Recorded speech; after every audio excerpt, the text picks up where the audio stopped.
അന്താരാഷ്ട്ര തലത്തിൽ ചർച്ചയായിരിക്കുകയാണ് ജനപ്രിയ സാമൂഹിക മാധ്യമമായ ടെലിഗ്രാമിന്റെ ഭാവി.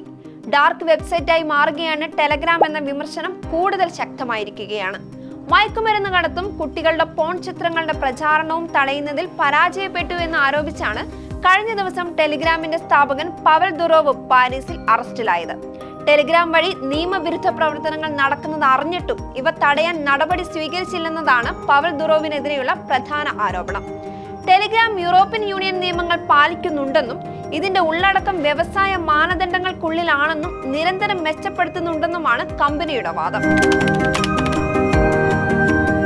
2013 ദുറോവും സഹോദരൻ നിക്കോളായും ചേർന്നാണ് ടെലിഗ്രാം ആരംഭിച്ചത്. ടെലിഗ്രാമിന് മുമ്പ് റഷ്യയിലെ ഏറ്റവും വലിയ സോഷ്യൽ നെറ്റ്വർക്കായ വികോണ്ടാക്ട് സ്ഥാപിച്ചതും ദുറോവാണ്.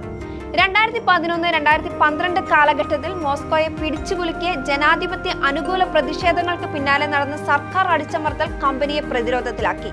റഷ്യൻ പ്രതിപക്ഷ പ്രവർത്തകരുടെ ഓൺലൈൻ കമ്മ്യൂണിറ്റികൾ നീക്കം ചെയ്യണമെന്ന് വികോണ്ടാക്ടിയോട് സർക്കാർ ആവശ്യപ്പെട്ടു.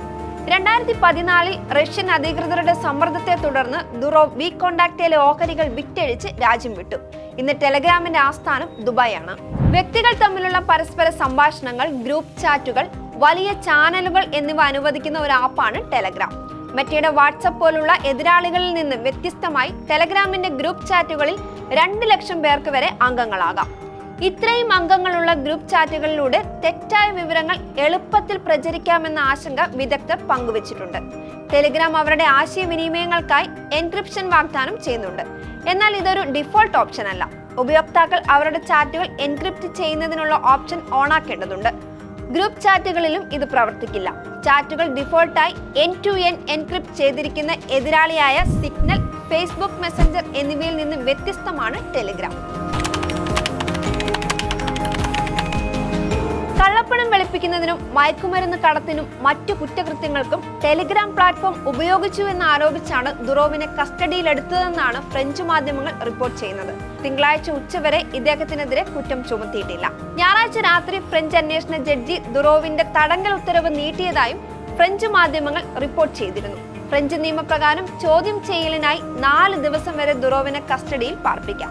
അതിനുശേഷം ഒന്നുകിൽ അയാൾക്കെതിരെ കുറ്റം ചുമത്തണോ അല്ലെങ്കിൽ വിട്ടയക്കണോ എന്ന് ജഡ്ജിമാർ തീരുമാനിക്കണം. ജർമ്മൻ നിയമം പാലിക്കുന്നതിൽ പരാജയപ്പെട്ടതിന് ടെലിഗ്രാമിന്റെ ഓപ്പറേറ്റർമാർക്കെതിരെ 2022 ജർമ്മനി $5 ദശലക്ഷം പിഴ ചുമത്തിയിരുന്നു. ചൂതാട്ടം, പണം അപഹരിക്കൽ തുടങ്ങിയ ക്രിമിനൽ കുറ്റകൃത്യങ്ങൾക്ക് പ്ലാറ്റ്ഫോം ദുരുപയോഗം ചെയ്യുന്നുവെന്ന് അന്വേഷണത്തിൽ കണ്ടെത്തിയാൽ ടെലിഗ്രാമിന് രാജ്യത്ത് നിരോധനം ഏർപ്പെടുത്താനുള്ള സാധ്യത തള്ളിക്കളയാൻ സാധിക്കില്ലെന്നാണ് സർക്കാർ വൃത്തങ്ങളെ ഉദ്ധരിച്ചുള്ള റിപ്പോർട്ടിൽ നിന്നും വ്യക്തമാകുന്നത്. ഫ്രഞ്ച് സർക്കാർ സ്വീകരിക്കുന്ന നിലപാട് ദുറോവിന് നിർണായകമാണ്.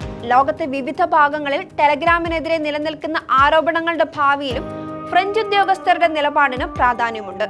ദുറോവിന് ടെലഗ്രാമും പൊട്ടിക്കെട്ടി നാട് വിടേണ്ടി വരുമോ എന്ന് കാത്തിരുന്ന് തന്നെ കാണാം.